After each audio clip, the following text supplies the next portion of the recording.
ridicule et la méchanceté sont ses traits de caractère. La haine est un poison mortel dont beaucoup se nourrissent pour vivre. Il n'y a pas d'entrepreneur audacieux qui ne fabrique pas automatiquement jalousie, envie, critique, caricature, diffamation et désinformation. Bienvenue sur Radio Espace Guinée, la radio dont les autres s'inspirent. Radio Espace Guinée. À Conakry sur 99.7, en région à Labé, Kakandé sur 99.7, à Cancan sur 99. Tous les matins également, vous nous recevez chez vous grâce à Espace TV. Bienvenue si c'est maintenant que vous le faites. Mesdames et messieurs, dans la deuxième partie de cette émission, les grandes gueules sur Radio Espace continuent à réagir. Les contacts s'affichent juste en bas de l'écran. Si vous le voulez bien, si vous nous écoutez à la radio, c'est le 00224 657 39 13 13. Sinon, si vous êtes sur Twitter, entre autres, hashtag Espace GG, ça se passe là. Avec plaisir, nous allons relayer vos messages dans un instant sur notre antenne. Le dialogue, l'apaisement, je le disais tantôt, le rassemblement. Et ce sont en tout cas les mots qui reviennent de plus en plus, en tout cas, dans les discours des partis, des politiques guinéens. Et nous entamons l'année 2021 avec espoir. Le chef de l'État a promis de se mettre au service de tous les Guinéens, mais l'opposition politique lui demande un peu plus. Le leader de l'Union des forces républicaines, à la suite donc des présidents du PADES et du Bloc libéral qui ont assisté donc à la cérémonie d'investiture du président Alpha Condé, prône une décrispation totale. Les questions qui fâchent doivent être débattues par ceux qui y animent la vie politique guinéenne, mais l'initiative est apportée donc par le président de la République, dont la victoire a été confirmée donc par la Cour constitutionnelle. Loin d'être une démarche qui viserait donc à se rapprocher du pouvoir, l'UFR justifie sa sortie par la nécessité de privilégier des concertations nationales ouvertes au bénéfice du peuple de Guinée sur des propositions concrètes du parti et surtout la forme qui devrait prendre donc ces discussions.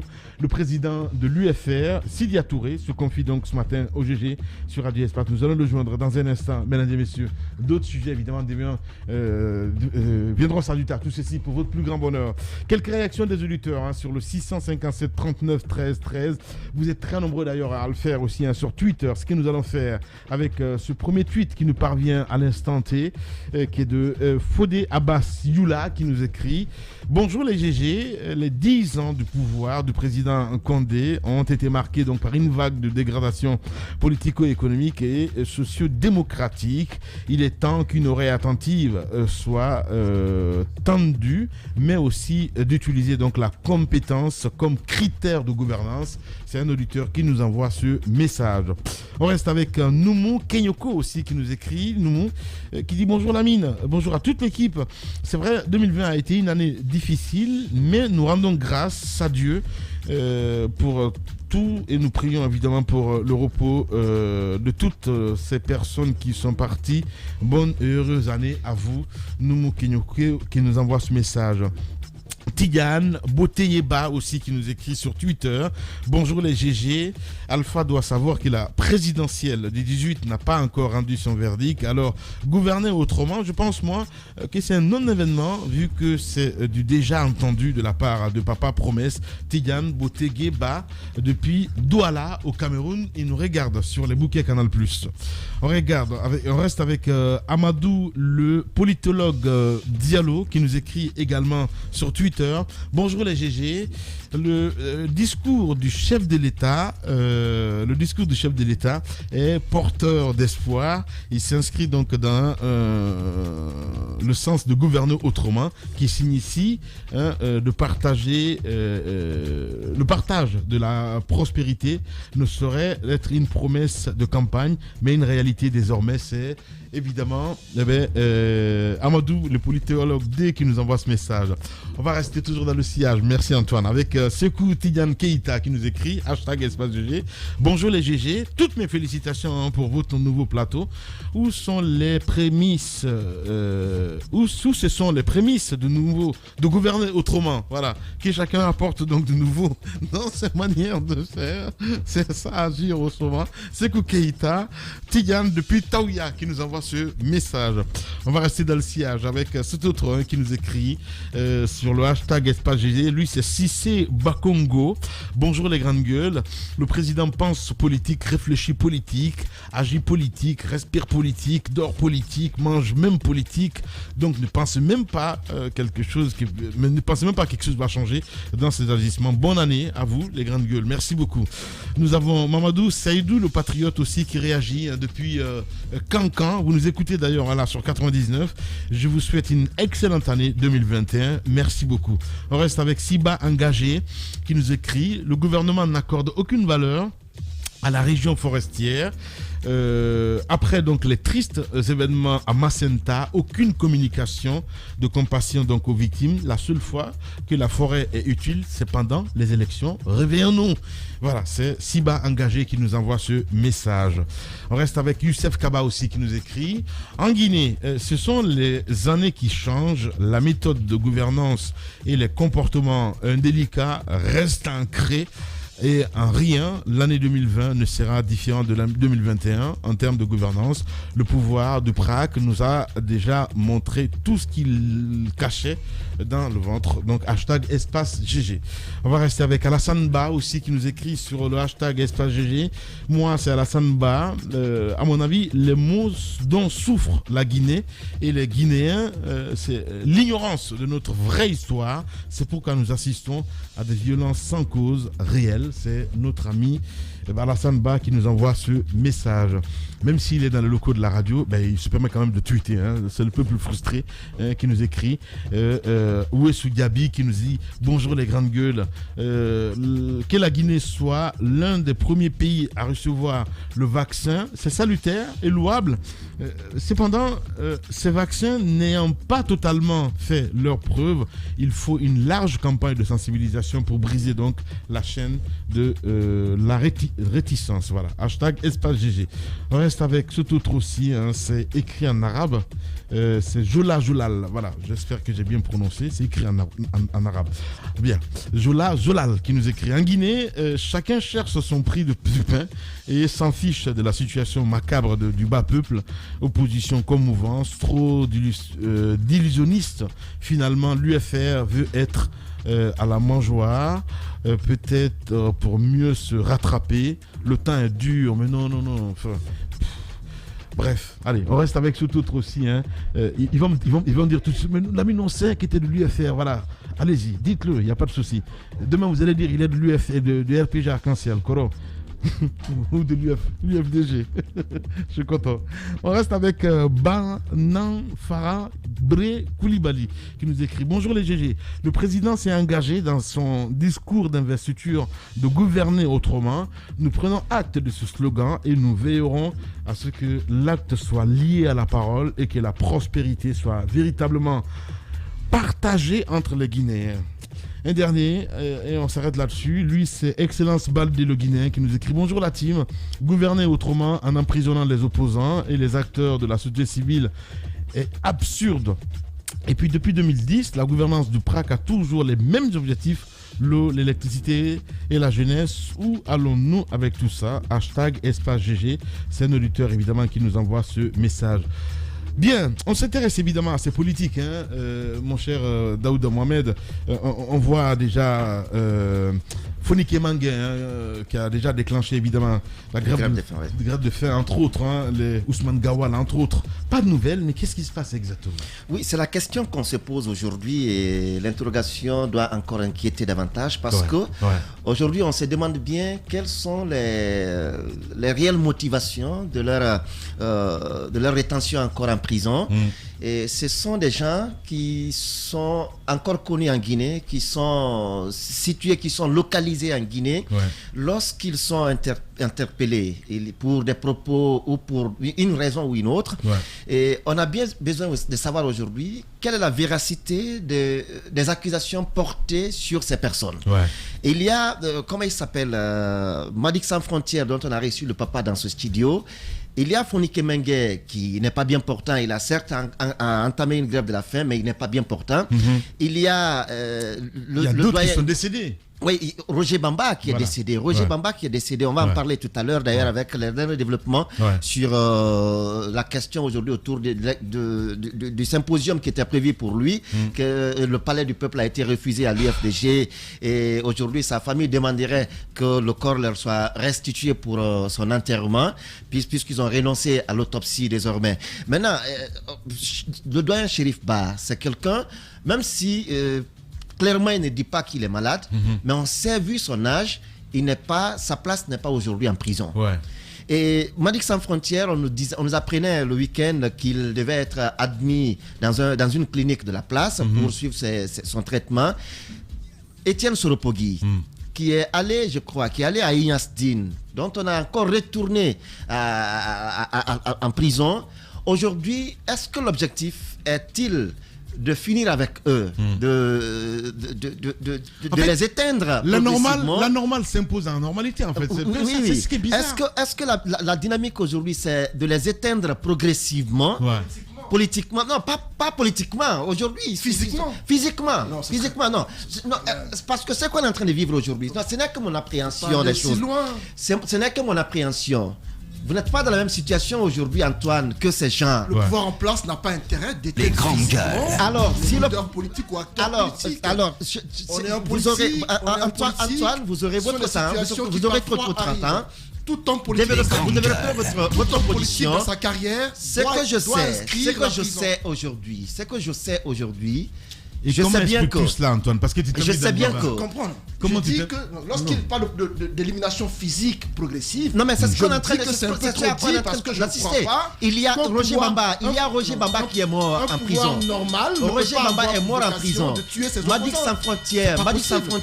Sans Frontières, il est malade. Je ne crois pas que Roger Bamba est mort. Et comment il s'appelle?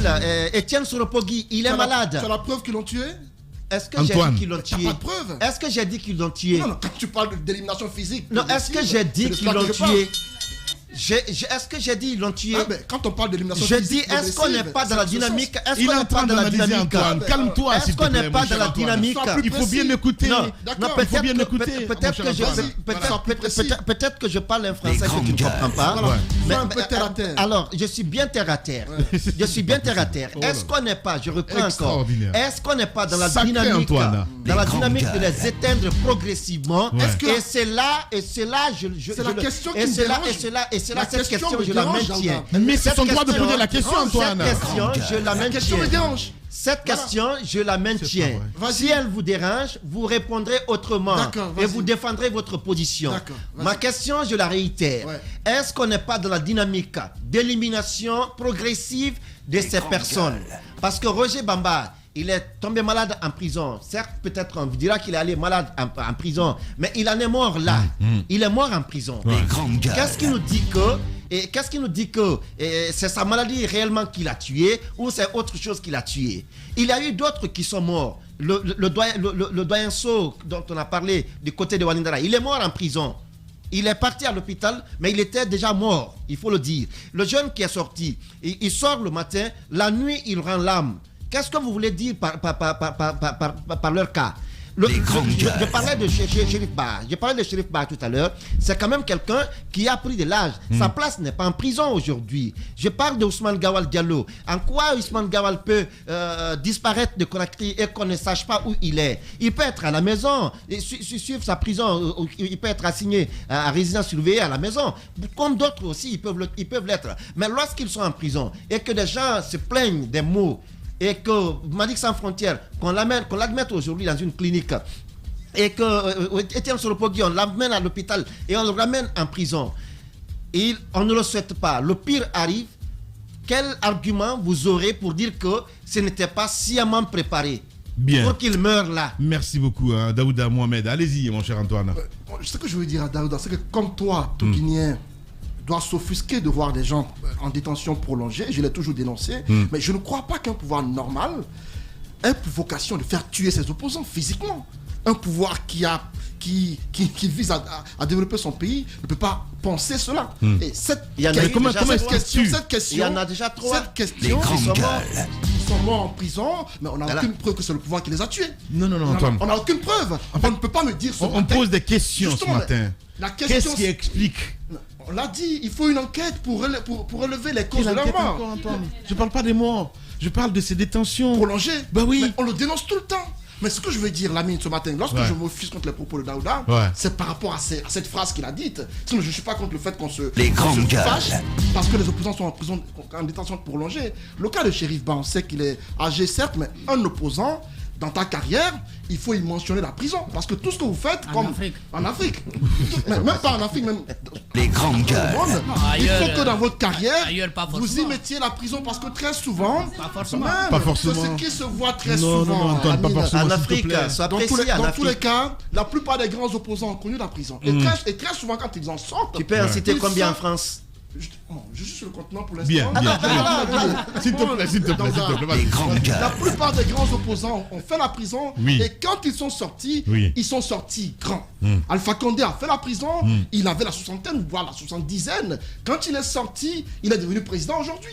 Ousmane Gawal, c'est un acteur politique. On sait tous ses prises de bec contre Mais c'est grave ce que tu dis là. Pas du tout. Sincèrement. Pas du tout. Non. Je n'encourage pas la prison. Ah ben si. Pas du tout. Je n'encourage pas cela. Il ne faut pas faire ça une normalité. Non. Ce n'est pas une normalité, voilà. Mais l'opposant, l'acteur politique, quand il fait la politique, il en est conscient, Lamine. Il sait que c'est juste pour l'envoyer en prison. Et très souvent, lorsqu'il parle dans les médias où ils ont des prises de position, ils savent pertinemment qu'il peut parler en prison, même en exil. Je me dis que ce qui se passe aujourd'hui, il faudrait que le président Alpha Condé fasse dans l'apaisement. Il doit libérer ses opposants. Justement. On l'a vu en Côte d'Ivoire, Afin Guessa a été libéré. Il est sorti après 2 mois de prison, les barbes devenues blanches, également les cheveux. Seulement 2 ans de prison, il est devenu vieux. Pas 2 ans. 2 mois. Autant pour moi. Voilà. 2 mois de prison, il est devenu brusquement vieux. On ne comprend pas pourquoi. Donc, je me dis qu'en Guinée, on peut en faire autant. On peut en faire autant. Si Sidia et les autres opposants veulent dialoguer, je me dis que c'est un pas important qu'il faut saisir. Aujourd'hui, ça ne vient pas du pouvoir, mais de l'opposition. Le président doit cesser d'être arc-bouté sur sa position, d'être sourd aux appels des uns et des autres. C'est loin de tout ça, sincèrement. Enfin, c'est que, bon, après on me dira, oui, vous pointez toujours du doigt l'entourage du président, mais encore une fois Vous pensez que ce n'est pas lui? Je dirais oui, c'est pas lui. Sincèrement par là. Ben oui. Je prends du doigt l'entourage, surtout ces comtéistes. Vous le pensez vraiment? Oui, je le pense. Pour moi, c'est Alpha Condé qui refuse cette main tendue des opposants. Il a dit récemment qu'il va faire une conférence de presse pour expliquer aux gens certaines choses liées à la situation actuelle de la Guinée. J'attends vivement cette conférence de presse. Les grandes gueules. Pour qu'il réponde enfin à certaines questions que nous nous posons. Parce que là, merci beaucoup, Antoine. C'est pour expliquer c'est quoi gouverner autrement. Moi, je me dis tout simplement que la détention provisoire, abusive, dont font l'objet actuellement ces opposants ne peut pas être justifié. Donc, je pense dès lors qu'on n'a pas la possibilité de justifier, parce qu'on n'arrive pas à organiser un procès, ils ne refusent pas le procès, ces opposants qui sont en prison. Ils ne refusent pas le procès. Donc c'est l'État qui n'arrive pas à organiser le procès. Justement. Donc l'État a la responsabilité de ce qui se passe. S'il y a bien entendu quelques-uns qui restent en prison, qui tombent malades et qui en meurent, l'État a l'entière responsabilité de ce qui arrive. Donc c'est normal qu'on puisse, n'est-ce pas, pointer sa responsabilité dans les cas de mort qu'on est en train d'enregistrer de ce côté. Je crois à un moment donné, s'il y a la justice qu'on veut rétablir, s'il y a, si vous voulez, l'ordre, parce que le Premier ministre, lui, il est plutôt pour l'ordre. Si c'est l'ordre qu'on veut rétablir, on ne peut pas forcément l'obtenir avec la force, parce que c'est vers ça qu'on est en train d'aller. On a au fait procédé comme ça, commencé d'abord par militariser la commune de Ratoma, les zones de tension, en procédant à des arrestations comme à la veille du 22 mars. On a également procédé à des arrestations à la veille de cette élection présidentielle. On a continué à arrêter des personnes qu'on croyait intouchables. Et aujourd'hui, tout le monde se retrouve en prison. On a testé quelque chose pour voir est-ce qu'on peut avoir des prisonniers de renom et puis avoir un pays calme. Les grandes gueules. Ça a l'air plutôt de marcher, ça semble marcher à leur goût, donc ils se disent non, il faut les maintenir là-bas parce que dès qu'ils sortent, ils vont parler des manifestations. Moi je pense que ce n'est pas la solution. La possibilité, on a une grande possibilité dès lors qu'il y a quelques leaders qui commencent à dire nous sommes pour des discussions. Il faut accepter ces discussions. Mais le paradoxe aujourd'hui, c'est que c'est les opposants qui demandent le dialogue. Le président, il n'en parle pas. À chaque fois qu'il parle de gouverner autrement. Il dit vouloir s'attaquer aux personnes qui occupent les domaines. On va les chasser, on va récupérer, etc. Il n'a aucun langage qui consiste à inviter, n'est-ce pas, les Guinéens à dialoguer. Ouais. Et ça, c'est grave. Allez-y, madame. Non, mais j'aimerais dire à Antoine, s'il se pose la question de savoir pourquoi l'autre a la barbe et les cheveux blancs, d'aller en prison, il comprendra. Quand vous serez privé de liberté, vous comprendrez à quel point il est important d'être libre. La liberté, il n'y a pas mieux que la liberté. Même si vous n'avez rien à vous mettre sous la dent, même si vous n'avez rien, même si vous êtes pauvre, la liberté, c'est ce qu'il y a de plus cher dans le monde. C'est fondamental, Lamine. Il suffit de voir les gens qui sont détenus. Voyez un peu les personnes qui sont en prison. Prenez Ousmane Gawal. Est-ce que c'est... Daouda a posé la bonne question. Est-ce qu'on est dans une dynamique d'éteindre petit à petit cette opposition-là? Parce que quand vous prenez les personnes clés, quand vous prenez Gawal, c'est pas n'importe qui au sein de l'UFDG. Quand même. Côté communication, quand il parle, sa voix passe. Voyez Cellou Baldé, à quel point il a eu des tractations cette année, l'année dernière à l'Abbé avec le gouverneur Madifi Ndiané notamment. Quand il prend la parole, on a menacé de l'arrêter à un moment donné. Et finalement, ça s'est concrétisé par cette arrestation et cette détention du côté de la maison centrale. De la même façon, Madik Sans Frontières. Vous avez vu ce jeune qui est décédé, Roger Bamba, vous avez vu sa dynamique, vous avez vu son dynamisme. Pendant qu'il était sur le terrain, c'est des gens qui étaient vivants, qui faisaient vivre ce parti-là. Est-ce que la volonté, est-ce qu'on a vu réellement la capacité des gens, sans oublier Ablaïba, le maire, l'ancien maire de Kindia. Il a fait quelque chose à Kindia, ce monsieur-là. C'est des gens qui ont certaines compétences, qui ont des capacités de faire bouger. Peut-être si on leur confiait un domaine donné de la vie de la Guinée, qui pourrait faire marcher ces domaines-là. Mais je pense que c'est pas la solution, comme Jacques l'a dit. C'est pas la meilleure façon de donner une image à la Guinée. Garder des prisonniers aussi célèbres que ça, on parle des prisonniers célèbres là, Lamine. Et ces personnes ordinaires qui ont été arrêtées, on parle de plus de 300 personnes qui ont été arrêtées au lendemain de la présidentielle du 18 octobre. Il y a des personnes anonymes. On m'a parlé d'un monsieur qui est revenu des États-Unis, qui est là, en fait, qui n'a rien à voir avec la politique, qui est venu juste dans le cadre privé. Il a été, comment on appelle? Parce qu'il a été, comment, il y a des gens on file les gens, on leur demande de citer quelqu'un qui est venu récemment dans un quartier, on te ramasse, tu te retrouves dedans sans te rendre compte, sans savoir dans quoi tu es. Donc il y a des cas comme ça, des personnes anonymes qui ne savent même pas ce qui se passe, qui sont détenues de façon arbitraire. C'est ce qu'il faut dénoncer. Dans un état de droit, c'est pas normal, Antoine. C'est ce qu'on veut dire. On ne veut pas dire que oui, l'État a fait ci et l'État a fait ça. Ce qu'on veut faire comprendre aux gens, c'est qu'il y a des gens qui ont été arrêtés bien portants. Chacun peut avoir une maladie latente à l'interne, on ne sait pas. Mais ils sont partis à la maison centrale bien portants. Ils sont tombés malades là-bas, ils n'ont pas eu les soins qu'il faut, ils ont trépassé. Ça, c'est les conditions de détention qu'il faut dénoncer. Et qui détient? C'est l'État. Qui n'a pas jugé à temps? C'est la justice. Justement. Qui voulez-vous qu'on pointe du doigt? C'est l'État dans tout ça. Vous entendez un petit peu le ministère de la Justice faire des communications bidons, mais c'est juste à dormir debout. Mais le jour où il y a eu ce procès, on a appelé Roger Bamba. Quelqu'un qui était déjà décédé, mais on l'a quand même appelé à la barre. Imaginez à quel point c'est triste, c'est tragique pour la Guinée. Vous savez que quelqu'un est arrêté, bien portant, vous l'amenez, vous n'avez pas les conditions requises. Combien de fois ici, on a dénoncé les conditions de détention carcérale? La maison centrale, c'était prévu pour 300 personnes. On a dit on est à plus de 3000. Et vous prenez des gens en qui vous pouvez mettre en résidence surveillée. Il suffit de les mettre chez eux, vous mettez des gardes. Et Madik Sans Frontières qui demande l'assistance de son médecin. C'est un droit. C'est un droit qui constitutionnel, le droit à la santé. Il veut être consulté, mais il veut qu'on fasse appel à son médecin, même si c'est par téléphone, qu'il assiste Oui. Parce que c'est lui qui le connaît. C'est lui qui connaît son corps, c'est lui qui a l'habitude de le soigner. Mais on lui refuse ce droit constitutionnel. Là, mais on est dans quel état? Vous pouvez me parler d'état de droit? C'est pas un état de droit, ça. Allez-y, Jacques Poclor, s'il te plaît. Il y a parmi ces prisonniers malheureusement un cas, pas été compris.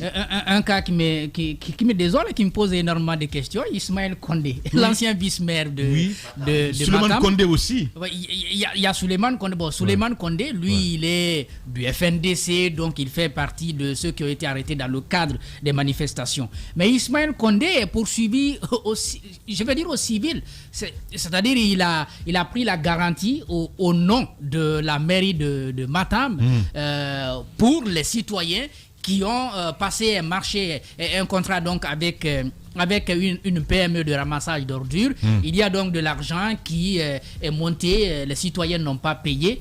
À la place de ces citoyens, le vice-maire et le maire ont été convoqués. Ils ont répondu à la CMIS de Dixine et je crois qu'ils y ont passé une nuit de détention. Le maire a été libéré. Le deuxième, il est le premier vice-maire. Le premier vice-maire de Matam est en prison. Bien. Il a été libéré, ensuite il est réparti. Alors que la première autorité de Matam devrait porter la responsabilité. En 30 secondes, rapidement, Sylvia nous attend là. Je constate que j'ai été incompris et comme d'habitude d'ailleurs, on extrapole ce que j'ai dit. Je reprends ce que j'ai dit. J'ai dit une chose. Pour l'heure, j'ai dit une chose. Tu es journaliste, Antoine, tu n'es pas politique. Je le suis, Lamine.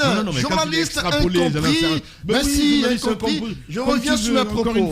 Encore une fois, je suis de ceux qui dénoncent tous les jours la détention prolongée de ces détenus. Mais je dis une chose. Quand on me dit éliminer physiquement des détenus politiques, là, je suis contre cela. Je peux comprendre qu'on me dise qu'on les élimine politiquement. Là, c'est ce qui se fait. Aujourd'hui, politiquement, on est en train de les éliminer. Mais il n'a pas dit non plus qu'il y a des snipers. Moi, je l'affirme. Il n'a pas dit non plus qu'il y a des snipers. Il a posé une question. Moi, je dis ceci et j'affirme que ces politiciens en prison sont en train d'être éliminés politiquement de façon progressive. Et ça se fait, ça se voit sur le terrain. L'UFDG, avec la détention remarquée de ces cadres en prison, on constate que le parti s'est petit à petit effacé. À part Selou qui actuellement communique, on a suivi récemment la sortie de ce communicant de l'UFDG qui dit qu'à part Selou qui réclame sa victoire, attendez que je finisse, les autres cadres sont muets, ils ne parlent pas du tout. C'est de cela que je parle. Je me dis que leur détention aujourd'hui explique qu'ils sont en train d'être politiquement. Et ça, c'est normal à vos yeux. C'est la stratégie. C'est normal à vos yeux. C'est une stratégie politique qui, vous n'êtes pas politicien, vous ne comprenez pas. Voilà. Tu n'es pas non plus politicien, Antoine. Oh là là. Allez, vous êtes chez les GG. Il se passe dans la vie politique tant d'événements inattendus, bizarres, que la Guinée paraît fumer la moquette. Chez les GG, la politique, vie de société, les grandes gueules, pour l'intérêt de la Guinée. Le président Sidia Touré en direct. Bonjour, monsieur le président, et bienvenue sur Espace. Bonjour, bienvenue, bonne année à tous. Merci beaucoup. Bonne année à vous et meilleure santé surtout. Alors, on commence bien entendu par vous entendre sur les sentiments avec lesquels vous abordez cette nouvelle année 2021. J'essaye d'aborder avec un peu plus d'optimisme, il faut dire les choses comme elles sont. 2020 a été une année particulièrement difficile. Non seulement il y a eu le Covid, mais cela a entraîné en ce qui me concerne le décès de beaucoup de personnes qui m'étaient chères. Donc j'espère que 2021 sera une année beaucoup plus clémente et qu'on trouvera les solutions à cette maladie. Alors vous avez fait, votre formation politique a fait une sortie à la veille de ces fêtes de fin d'année où vous ouvrez d'une certaine façon, vous vous dites favorable aux discussions. Alors vous procédez de quel constat? Vous partez de quel constat pour arriver à une telle proposition qui n'était pas, disons-le, attendue maintenant de votre part? Tout simplement parce que la politique que nous faisons, en tout cas ce pourquoi moi je suis entré en politique, c'était vraiment pour aider nos compatriotes. Depuis des années, moi je sens que toute cette situation est bloquée. Nous avons fait pas mal de choses. Nous continuons de dire ce que nous estimons être notre part de vérité. Mais dans cette situation de blocage où rien ne bouge, je dis il faut donner la possibilité à la discussion pour qu'on en sorte, pour qu'au bout de cela, on ne reste pas dans ce débat politique interminable, mais qu'on se consacre peut-être à l'amélioration des conditions de vie des Guinéens. Ce que nous avons dit, comme je l'ai dit dans le titre de ce document, c'est pour la Guinée, pas pour quelqu'un.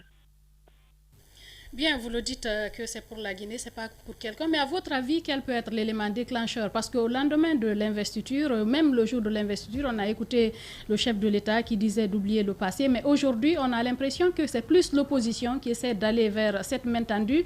Cette main tendue, quel pourrait, à votre avis, être l'élément déclencheur qui puisse permettre à tous les Guinéens, bon, pas tous les Guinéens, d'abord les politiques, vous les politiques, de vous mettre autour de la table pour permettre de décrisper la situation, parce que comme vous l'avez dit, aujourd'hui tout est bloqué, il y a des opposants qui sont détenus, le gouvernement n'est pas mis en place, on a l'impression que tout est aujourd'hui à l'arrêt en Guinée. Non, c'est exactement ce constat-là. Je déplore d'abord l'arrestation. Allô? Je n'entends pas là. Allô? Oui, vous êtes à l'antenne, allez-y. Voilà, je dis, je déplore l'arrestation de tous ces leader politique. Je crois que réellement personne n'a besoin de cela. Dans un cas pareil, c'est Alpha qui a la possibilité de convoquer un tel dialogue, parce que c'est lui qui a été, disons, qui est censé être le responsable du pays en ce moment. Et je crois que normalement, dans un gouvernement qui fonctionne et qui a des objectifs à atteindre, cette situation ne lui convient pas. C'est à lui de prendre l'initiative de trouver des solutions pour apaiser la situation et peut-être essayer de se tourner un peu plus vers nos compatriotes. C'est lui qui a l'initiative. Il le fera ou il ne le fera pas. Nous aurons fait notre proposition. Monsieur le Président, je suis parmi ceux qui ont été surpris de votre sortie parce que je ne m'y attendais. Alors là, pas du tout. Après les élections, on ne vous a pas entendu non seulement soutenir Cellou Dalein Diallo qui l'a réclamé, et vous êtes resté silencieux et récemment vous faites une sortie pour d'abord reconnaître l'acte de la Cour constitutionnelle qui déclare Alpha Condé vainqueur de la présidentielle. Est-ce qu'aujourd'hui on peut comprendre par vos propos que le FNDC, que l'UFR reconnaît qu'Alpha Condé a gagné les élections et que désormais vous êtes prêt à accepter tout ce qu'on vous proposera en vue d'une sortie de crise? Il faut pas tout mélanger. Je crois qu'il faut être extrêmement clair. Cellou est allé aux élections et après il a commencé à faire des manifestations pour reconnaître sa victoire aux élections auxquelles nous n'avons pas été. Autant nous n'avons pas fait campagne pour reconnaître la victoire d'Alpha, autant on ne l'a pas fait pour reconnaître la victoire de Cellou. La question pour moi, elle n'est pas là. La deuxième chose, je crois qu'il faut qu'on enlève dans la tête des gens des histoires de poste et autres. À mon âge, outre, disons, une fonction élective, je ne suis candidat à rien du tout. Il faut que ça soit très clair. Donc, ce qui nous importe le plus dans cette opération, c'est de sortir de cette situation. Le gouvernement formé ou le gouvernement n'est pas formé, ce que moi j'entends, c'est qu'on va gouverner autrement. Mais si on dit ça 10 ans après, qu'est-ce qu'on a fait 10 ans avant? Donc il faut qu'on se parle. Monsieur le Président, la question c'est qu'est-ce qui vous a poussé à changer d'avis? Parce que vous avez été longtemps radical sur votre position. Vous avez longtemps dit que vous ne seriez pas prêt à accepter une certaine victoire d'Alpha Condé ou encore Alpha Condé comme président ou la nouvelle constitution. Et brusquement, la position change. Qu'est-ce qui vous a amené à changer de position tout d'un coup? Non, là, il n'y a rien de brusque. Ce que nous avons dit, nous n'avons pas parlé de reconnaissance, nous avons dit que ceci était acté et que c'était la réalité de la Guinée d'aujourd'hui. Disons qu'à partir de là, il faut bâtir quelque chose. J'ai rappelé ce qui s'était passé il y a quelques années. En 2001, nous avons boycotté le référendum, boycotté les élections législatives, boycotté la présidentielle. Et quand il s'est agi d'aller aux élections communales en 2005, on y est allé. Ça nous a permis d'ouvrir un canal de discussion qui nous a permis aujourd'hui d'avoir les radios libres, ainsi de suite. Donc la discussion doit toujours être possible dans un pays pour faire en sorte qu'on se tourne vers la population et qu'on puisse l'aider à résoudre les problèmes qui se posent à nous. Je ne suis pas dans un débat sur la reconnaissance de quoi que ce soit. Et nulle part dans le document que vous avez lu, il n'est question de quelque reconnaissance que ce soit. Ouais. Mais comment faire face à un pouvoir aussi fort, si je peux me dire ainsi, parce que il le rappelait, Antoine, les opposants en prison. Aujourd'hui, on a du mal à sortir du pays. Vous avez été victime vous-même. Comment faire fléchir aujourd'hui le pouvoir à se dire non, revenons à la table de discussion? Comment faire? Parce que déjà, eux, je parle du pouvoir. Le pouvoir n'est pas demandeur, c'est l'opposition qui demande. On a entendu le bloc libéral, entre autres, de Faya Milimono qui a fait cette sortie. Comment l'UFR aujourd'hui peut être l'arbitre pour convaincre un pouvoir, je n'ai pas envie de dire fou, pour faire revenir sur la table? Amine, là, vous posez là vraiment une très bonne question. C'est le problème du leadership. Chaque fois que nous parlons de cela, je donne l'exemple de ce que vous faites vous-même là-bas. Vous êtes patron d'une radio, d'une télévision. Quand vous sentez que tout votre système est bloqué, vous convoquez une réunion de direction, vous discutez pour trouver les solutions. Pourquoi? Parce que ça vous pose problème. Ce sur quoi nous n'avons aucune influence, c'est la manière dont Alpha veut gérer le pays.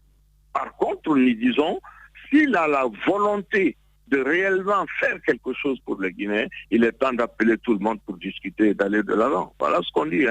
Mais je ne peux pas prévoir de quelle manière il va se comporter par rapport à cette suggestion-là. Alors, l'autre question, M. Sidia Touré, c'est bien l'avenir de l'UFR aujourd'hui. 6 ans devant nous avec Alpha Condé. Vous demandez pour qu'on se retrouve autour de la table, mais la question se pose aujourd'hui de savoir quelle pourrait être l'UFR après les 6 prochaines années. Écoutez, 6 ans, c'est un peu loin. Nos vies appartiennent à Dieu. On ne sait pas, on vient de passer l'année 2020. Moi, je ne m'attendais pas de voir ce que nous avons vu au niveau du monde des affaires, du monde politique, du monde footballistique. 6 ans, c'est encore loin. Gérons déjà ce que nous avons en face de nous. Ils sont des problèmes extrêmement compliqués. Gérons le fait que la Guinée aujourd'hui est totalement en panne. Et essayons de débloquer cela. 6 ans, on verra 6 ans. Est-ce que je serai là dans 6 ans? J'en sais rien. Ouais. Alors, ce cadre de dialogue dont vous parlez aujourd'hui, les confrères l'ont dit tout à l'heure, c'est l'opposition qui semble être demanderesse. Mais est-ce que vous pensez que ce cadre, il peut être aujourd'hui possible quand d'un côté l'opposition est à 2 niveaux, l'UFDG qui reste bloqué dans sa position, on a gagné les élections et c'est nous qui devons aujourd'hui être président. Et de l'autre côté, Alpha Condé, la Cour constitutionnelle l'a donné déjà vainqueur de cette présidentielle. Non, écoutez, je dis que la décision de la Cour constitutionnelle a acté. Il appartient à Alpha de convoquer, je parle de discussion. Je pense que Cellou ne s'y opposera pas, parce que de toute façon, on n'a pas d'autre solution entre leaders guinéens que de s'asseoir pour parler de cette situation-là. Il n'y en a pas d'autre. Alors quel format cette discussion à vos yeux peuvent prendre? Parce que vous avez souvent dialogué dans ce pays. Il y a des formats que vous avez mis en place qui vous ont aidé d'obtenir des accords sur quelques questions. Mais cette fois-ci, quel format vous suggérez au président? Je ne lui suggère rien. Il faut déjà que l'idée soit lancée. Comme vous l'avez dit, Jacques, on a eu des discussions qui malheureusement, dont les résultats n'ont jamais été respectés. Ce que nous voulons, c'est est-ce que tout le monde a pris conscience, notamment les gouvernants de notre pays, que la Guinée aujourd'hui est dans l'impasse, que la Guinée aujourd'hui est en retard par rapport à tous les pays qui nous entourent, et que peut-être il est temps qu'on parle ensemble, qu'on se dise voilà le minimum que nous allons faire pour le pays et qu'on se mette au moins d'accord sur cela. Mais comme je l'ai dit, cela ne peut venir que de lui. Les propositions qui sont faites, elles sont faites. Si elles sont sérieuses de son côté, aucun leader d'opposition ne refusera cela, parce qu'il s'agit de la Guinée. Ouais, il s'agit de la Guinée. Vous l'avez dit la dernière fois, quand vous avez été bloqué à l'aéroport de Conakry, que vous avez tenté de le joindre, il n'a pas décroché le téléphone. Depuis là, forcément, il a entendu de nouvelles parce que vous êtes passé avant chez nous sur RFI, entre autres. Est-ce que vous l'avez eu? Est-ce que vous l'avez écrit? Qu'est-ce qui s'est-il passé? Parce que quand on sait que l'alentour, évidemment, il y a beaucoup de contéistes, entre autres, est-ce que cela pourrait faciliter la situation quand on sait... Mon Dieu. Quand on sait cette opposition, surtout quand il s'agit de Sidia Touré. Il ne faut pas personnaliser les choses. Je sais, vraiment, Lamine a raison. Quand il s'agit de Sidia Touré, effectivement, ça prend des connotations différentes. Quand je l'ai appelé, je ne l'ai pas eu. Mais le surlendemain, il m'a appelé et nous avons, enfin, je ne peux pas dire discuter, hein. J'ai posé la question de savoir pourquoi est-ce que mon passeport était détruit. Il m'a dit qu'il fallait que tout le monde soit là pendant les élections. Et puis j'ai posé la question de savoir pourquoi est-ce qu'on m'a envoyé des gens à 4 heures du matin à mon domicile avec des policiers. Il dit qu'il n'est pas au courant. Bon, écoutez, tout ça c'est Alpha. La question, elle est là depuis, on ne sait plus parler. L'essentiel, c'est qu'il faut qu'on revienne au b.a.-ba de toute cette discussion politique. Que faisons-nous pour nos compatriotes? Pendant 1 mois et demi, je suis resté avec les jeunes et les femmes de l'UFR dans ma cour. Ils me défendaient. Mais je vous assure que la nuit, je les ai écoutés parler des conditions de vie dans lesquelles ils sont aujourd'hui à Conakry.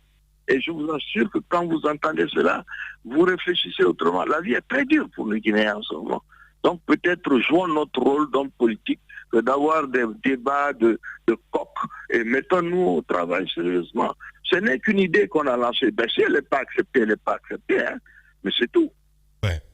Le président Sidya Touré, président de l'UFR, en direct ce matin chez les GG. Allez-y, madame. Justement, M. Touré, vous parlez de ces jeunes qui étaient chez vous, de ces femmes avec qui vous avez échangé. Comment comprendre ce recul? Parce que, imaginez, nous sommes quand même en 2000, on a vécu 2020. Aujourd'hui, nous sommes en 2021.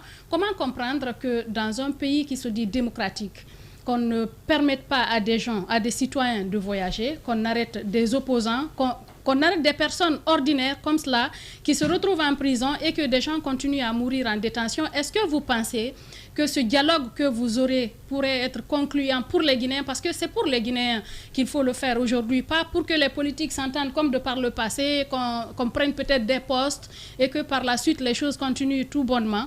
Est-ce que vous pensez que cet autre dialogue, cet énième dialogue, parce que je pense qu'il y en a eu 5 de par le passé, est-ce que ça pourrait être la solution pour les Guinéens? Pour le moment, je n'en ai pas trouvé d'autres, hein. Sinon j'aurais peut-être fait cette proposition-là. Je suis absolument opposé à l'idée de l'arrestation des leaders politiques, mais absolument. Je suis opposé également au fait qu'on bloque les passeports de gens, parce que ce n'est justifié par rien du tout. C'est pas légal, il n'y a pas eu, c'est pas réglementaire, il n'y a pas eu un décret pour le dire, donc cela se fait selon le fait du presse, donc j'y suis opposé.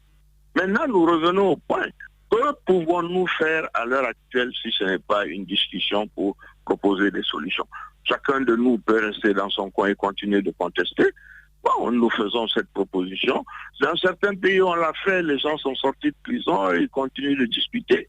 J'estime que nous devons suivre un peu le même chemin. Mais il y a une chose sur laquelle vraiment j'insiste particulièrement, c'est le fait de détenir des leaders politiques de la trempe des gens comme Gawal ou bien Soropogui. Mais je vais dire pour rien du tout, sans les avoir présentés à un juge, ça c'est inacceptable. Et peut-être qu'en commençant à discuter, voilà les questions qu'on devrait résoudre immédiatement. Monsieur Sidya, aujourd'hui, est-ce que vous pensez que le pouvoir en place est obligé d'accepter cette main tendue? Est-ce que l'UFR qui demande le dialogue ne le fait pas parce qu'elle pense avoir tout perdu? C'est-à-dire, vous n'avez pas été aux élections législatives, à celles présidentielles. Pratiquement, on se dit que l'UFR n'a participé à rien du tout. Et beaucoup, je vais vous le dire clairement, beaucoup pensent qu'il y a un rapprochement qui a commencé entre vous et le pouvoir en place, et il ne serait pas exclu que l'UFR veuille revenir à la soupe. C'est ce qui se dit. L'autre question, M. Sidya Touré, c'est par rapport à votre ami de tout le temps, c'est le Dalen Diallo. Brusquement, encore une fois, on a constaté un certain divorce après que Cellou soit allé aux élections. Et encore une fois, vous ne l'avez pas soutenu. Lorsque l'élection est finie, dites-nous quels sont vos rapports aujourd'hui avec Cellou Dalen Diallo. Qu'est-ce que vous pensez de ces revendications vis-à-vis du pouvoir? Attendez, vous posez trop de questions et vous mélangez les questions personnelles avec d'autres choses. Nous étions tous au FNDC. La position du FNDC était connue par rapport au référendum, par rapport au dialogue, ainsi de suite. À partir de là, ce n'est pas l'UFR qui est sorti du schéma. C'est l'UFDG qui a décidé de présenter un candidat en dehors du schéma qu'on avait arrêté au sein du FNDC. Maintenant, nous disons qu'on a été aux élections et que nous n'avons pas d'élus. Aucun parti politique digne de son nom n'a des élus à l'Assemblée. L'UFDG n'en a pas. Nous non plus, on n'en a pas. Cela ne fait pas un cas particulier pour l'UFR. À partir de là, le débat de savoir qui a gagné, qui n'a pas gagné, n'est pas un débat qui concerne l'UFR. Ce qui nous concerne aujourd'hui, c'est comment se mettre ensemble pour discuter de cela. Si on dit qu'on le fait pour aller à la soupe, moi, je suis très loin de la soupe. Je viens de vous dire, je vous le réaffirme, je ne prendrai aucun poste en Guinée qui ne soit pas électif. Donc ça soit très clair pour tout le monde. Donc vraiment, le problème de la soupe, après avoir géré un parti pendant tout ce temps, et je vous dis que c'est quelque chose qui n'est pas aisé, je suis vraiment très loin de tout ça. Oui, vous n'allez pas partir à la soupe, mais vous avez un parti politique qui dit demain qu'on va pas retrouver peut-être, si ça arrivait à dire, un gouvernement d'union nationale. Comme on a vu Tal, entre autres, hein, qui était quand même ministre d'Alpha Condé. Vous avez vu la fois dernière qu'on a bloqué le passeport de Tal. Donc le fait qu'il soit allé au gouvernement n'a pas fait de lui quelqu'un qui est parti à la soupe. Non, la question est de savoir est-ce que demain on va pas trouver d'autres membres, parce qu'il l'a dit, Alpha Condé, l'UFR est mort, l'UFR c'est fini, il l'a dit lui-même, il l'a dit sur France 24. Mais ce qu'Alpha dit n'est pas parole d'évangile. Ça, c'est lui qui le dit. Moi, mes assemblées continuent de se tenir. Vous voyez les manifestations qu'il y a au sein du parti. Ce qu'il dit n'engage que lui-même. Que représente véritablement l'UFR sur le terrain aujourd'hui? Parce que voilà, vous n'êtes ni à l'Assemblée, vous n'avez pas été à l'élection présidentielle. Sur le terrain, où est-ce que l'UFR est représenté concrètement pour se présenter comme un parti dans véritable? Les conseils communaux. Non, ils ne sont pas nombreux là-bas aussi. Hein. Mais ils sont là-bas. Ils n'ont aucun maire. Antoine. Mais si, ils n'ont pas de maire. Ma question. Le parti n'a pas de maire. La question. La question a été posée. Est-ce que l'UFR existe véritablement? Oui, monsieur le président. Ah oui. Renseignez-vous un peu. Nous avons une vingtaine de maires quand même qui sont là. Non, attendez là. Antoine. Allô? Oui, allez-y, monsieur le président. Antoine, nous avons une vingtaine de maires sur le terrain, dont celui de Matam dont vous parlez tantôt. Donc les maires et puis les conseillers communaux, on en a plus de 500 à travers le territoire. Donc l'UFR est sur le terrain.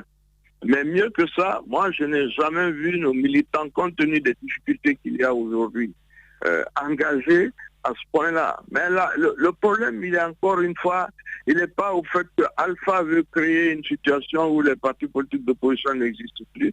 Ça, je crois, c'est son problème à lui. Ce que je veux sauver, moi, c'est la situation périlleuse dans laquelle mon pays est en train d'entrer, c'est cela. Donc ma proposition elle reste sur la table, elle sera prise en compte ou elle ne sera pas prise en compte, mais nous aurons fait la proposition. Voilà. Est-ce que pendant ce temps, vous avez eu des contacts avec Cellou Dalein Diallo, Lansana Kouyaté, Baouri et autres pour parler effectivement de qu'est-ce que vous voulez que ce dialogue soit? Le Premier ministre, entre autres, Kassory Fofana, parce que c'est le garant quand même. Hein. Une proposition, on n'en est pas là, mais beaucoup de ces gens, nous parlons au téléphone, pas autour du dialogue, puisque cette idée vient d'émerger, mais nous parlons de la situation, de tout ce qu'on peut imaginer pour le pays dans les années à venir. En tant que leader politique, on n'est préoccupé par ça et ce débat, il est permanent. Alors, M. Touré, est-ce qu'en même temps, vous suggérez de renoncer aux manifestations des rues? Parce que lorsqu'on parle de dialogue, on veut aller vers l'apaisement. Que devient le FNDC finalement? Il faut avoir un écho. C'est l'écho que vous aurez qui vous permettra de faire telle proposition. Je n'ai pas d'écho. Je ne vais pas commencer à tracer les lignes dans lesquelles tout ceci doit se passer, alors que personne ne m'a répondu positivement. Hein? À supposer qu'on vous réponde, finalement, que devient le FNDC auquel vous appartenez et que deviennent vos actions sur le terrain finalement? C'est pas ce que vous posez comme question. Le FNDC est là. C'est un mouvement qui, au départ, est un mouvement de la société civile. Ils sont en train de travailler dessus pour redéfinir les orientations que ce mouvement pourrait avoir à l'avenir. Ça va de soi.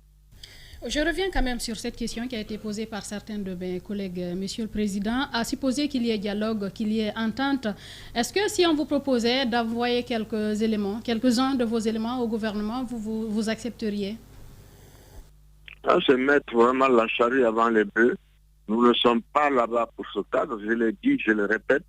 Nous ne partons pas pour une histoire de gouvernement d'union nationale ou d'ouverture.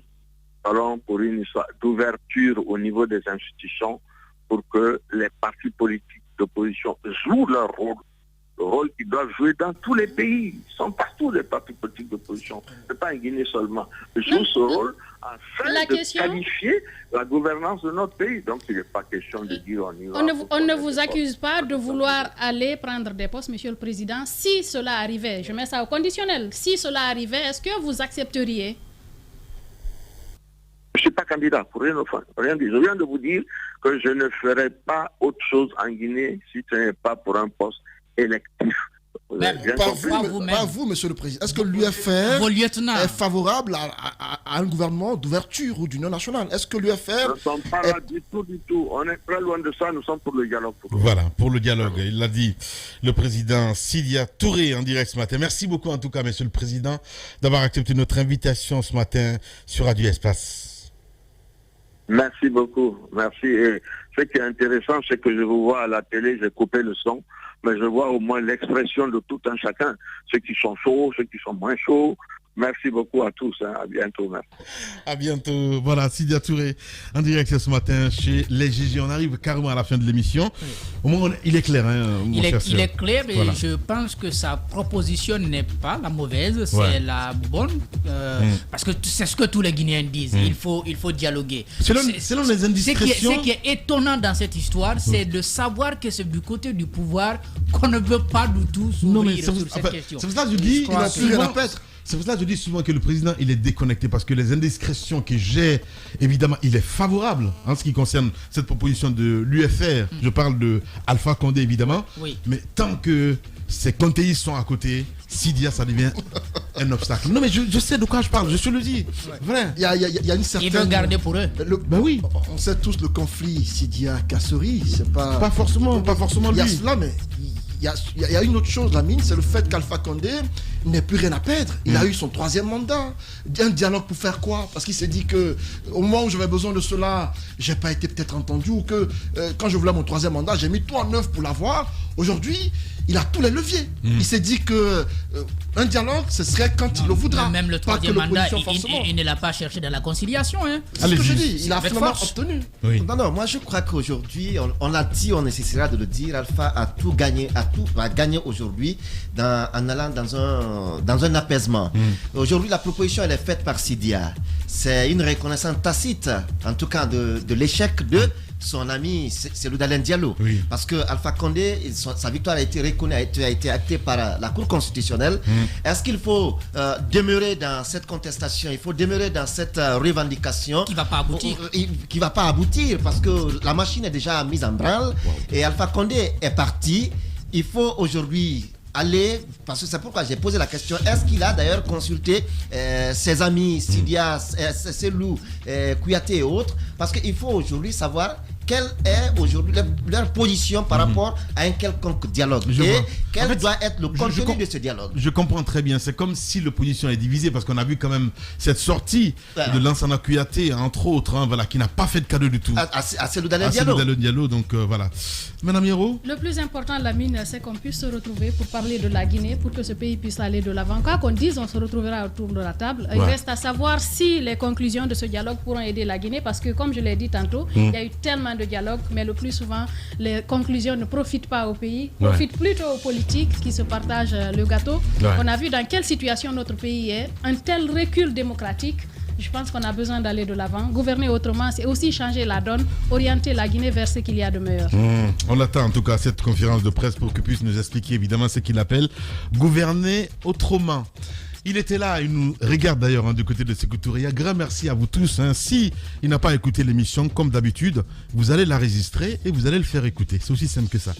Prenez soin de vous. Grand merci à Mohamed Diaby qui a réalisé l'émission, à Kabine Condé, à Poutine, à toute l'équipe en région. Demain, on se retrouve pour un autre numéro. Dans un instant sur Radio Espace, c'est la playlist évidemment. Un peu plus tard, c'est Gadialo que vous retrouvez avec son émission évidemment. Et sinon, nous, on se retrouve demain. Prenez soin de vous. Au revoir.